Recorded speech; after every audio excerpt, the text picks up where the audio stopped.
Hello and welcome back. This is video number 4, and we're going to talk about the ring, which is the strategy. So in the previous video, we discussed why having different social media properties interlinked together can help Google see you as a brand who is sharing your content to your audience. In other words, these aren't just random backlinks, but links from big sites that are branded towards your company. And this is why this is super targeted and is much more powerful than a simple backlink. Makes sense? So now let's take a look at what this looks like in real life. So let's head on over to our nifty mind mapping software. I'm going to map things out so that you're going to be able to visually see how it all works. Okay, so to better understand how this works, we're going to map things out. Now, before we map things out, I want to start with some basics, and let's just pull this out here. So essentially the concept here is, as you're building your brand, you're going to have many different social properties. And let's say, for example, this is the Facebook fan page. So that's your fan page. And we've got the YouTube channel over here because that is our end goal, is to have our YouTube channel get ranked higher. So essentially what we're doing is we're getting a backlink from this to here.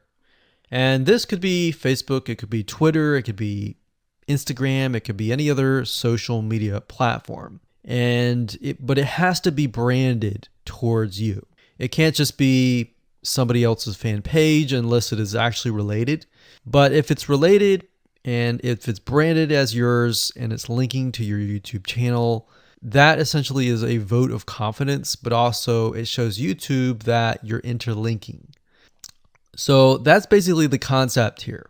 Now, if we dig a little deeper, basically what we want to set up is every time we upload a YouTube video and it gets posted, maybe it gets posted publicly, what ends up happening is we push that YouTube video and get it embedded onto the Facebook fan page, the Twitter page, the WordPress page, and all of that.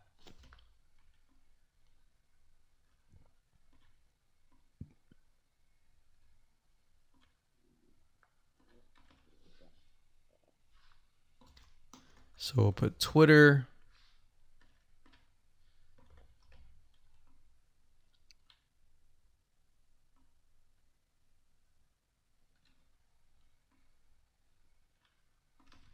And we'll do WordPress. So as you can imagine, you've got the centerpiece here. You've got different social media platforms that are posted. Now, there isn't necessarily a set rule where you have to post it to X amount of social media properties. It can be 5, it can be 10, it could be 20, it could be different social media platforms. But in order to execute this and get it correctly, you will need to make sure that the platform that we use to automate this process actually supports that specific social media platform. So essentially this is what works, and this is basically what it is. So obviously, in order to get this to work, you'll need to have a YouTube channel, you'll need to have the Facebook fan page, you'll need to have all these items in hand. So you'll need to have the username and password and all that. And we'll talk more about account creation later, but I just wanted to give you kind of a gist of what everything looks like and the visual map of it all. Hello and welcome back. This is video number 5.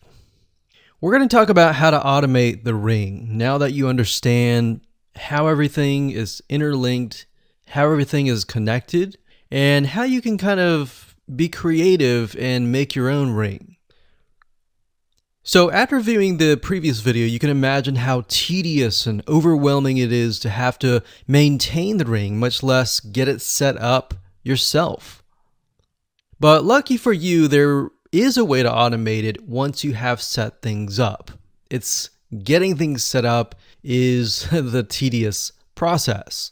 Now, there's a software platform called IFTTT, and there's another one called Zapier.com that allows you to automate the process of moving content all around your social properties. So you could take a YouTube video and have it pushed to your WordPress site. And by pushed, I mean have it embedded on your WordPress site and then have it shared on your Facebook fan page, your Twitter page, your Instagram, and all of that. So you have essentially what we call triggers that whenever the trigger happens, then something else happens. So what IFTTT stands for is if, then, this, that. So if this happens, then what kind of deal. Now, between the two, Zapier will cost you a lot of money after a while. A lot of times they'll give you some free triggers and zaps, which is what they call it. And beyond that, it will cost money. Whereas with IFTTT, it's just as good, but it's free. So let's hop on over and show you how IFTTT works. Okay, so if you head on over to ifttt.com, that's IFTTT, 3Ts.com, you'll see this page. You can go ahead and create an account, and you'll find a lot of really cool, interesting triggers, is what we call it, in IFTTT. So what a trigger is let's say you upload a YouTube video, and then the system detects that the video has been uploaded.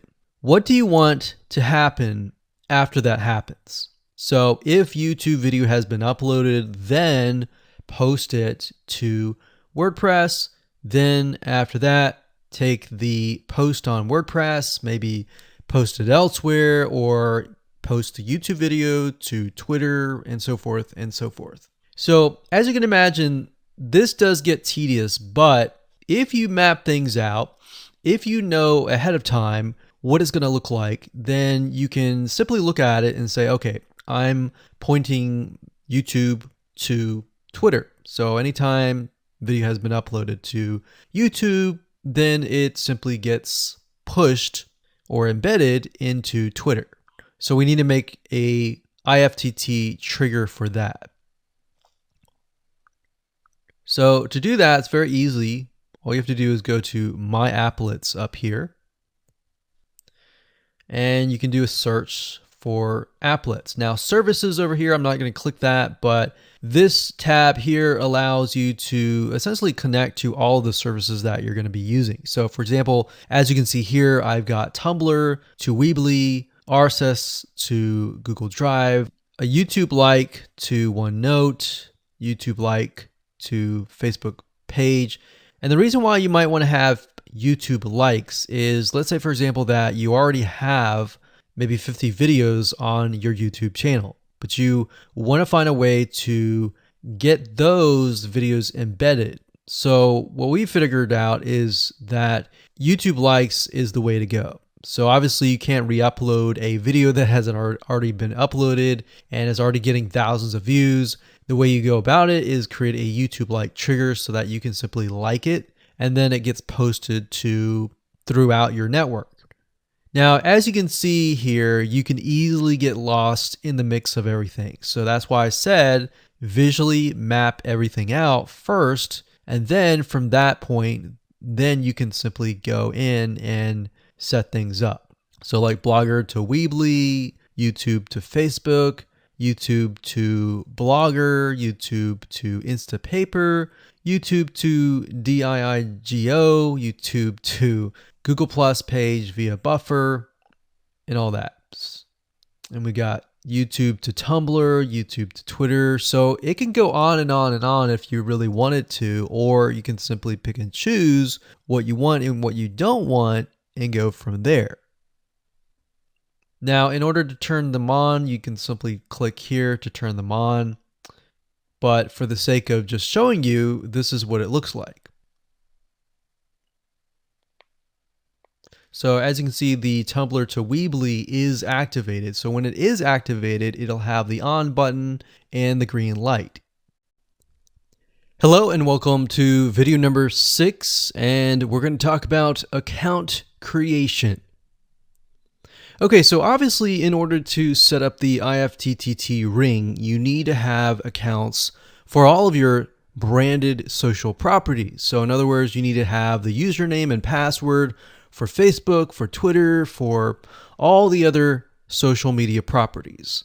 Now, obviously, if you already have some, then great. You don't have to create those. But for the ones that you do not have, you want to be able to create those. Now, while that does sound very simple, there's a few things that you really need to focus on. So to make sure that you're successfully able to do this without risking your accounts being closed, and that does happen, we're going to cover a few things that you must do with all of your accounts.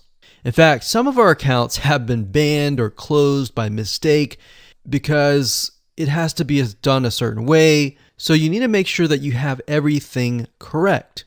Now, first, you need to have an email address, preferably a Gmail account or an email account that is reliable. And you need to have one email address for that.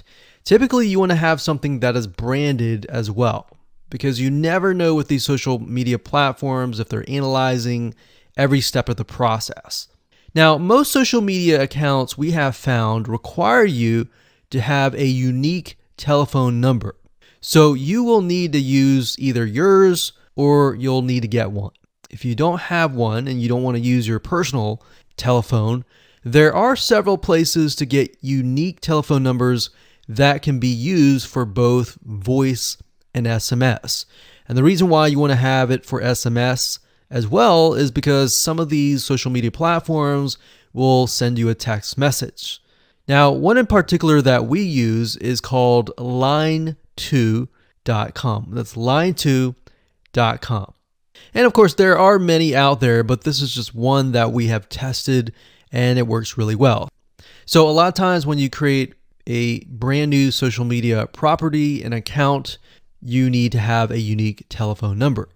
Now, the reason for needing a unique telephone number is because most social media platforms, they really want to make sure that you are legitimate, especially nowadays. They have a lot of checks and balances and things that you need to get around to make sure that your account stays open. In fact, recently Facebook has been on a major crackdown, especially with everything that's been going on in the news. They want to make sure that you are legit and that you are not fake. Another thing is you'll also need to have a short bio, a description about your business, your website URL, a picture that is yours, and a professional, or if you don't have your picture, you can use a professionally royalty-free stock photo. Now, why do you need all this information? Well, the reason why you need all this information is because when it comes to account creation, you are going to need to have every piece of these items in hand to copy and paste over. Obviously, if you outsource this process, it's going to be a lot easier. And with that case, you're definitely going to need these items. And it's just going to make your life a lot easier when you're able to copy and paste and all of that. Your picture is actually very important because even Facebook will review photos on all accounts to make sure that fake accounts are not created. In fact, we created an account one time and it was using kind of a fake image. And even though it was royalty free and all of that, Facebook declined it and in fact did not approve the account. So they really want to make sure that your account is legitimate. Now, it's best if you take all this information and you write it out in an Excel spreadsheet so that you have it in hand, you have the username and passwords of all the social media properties, and you can simply log in and begin to create the accounts. So those are kind of the best practices that we have found over the years in terms of creating accounts. And while some of those seem very basic, the one that really stood out that was really important was making sure that you had that unique telephone number.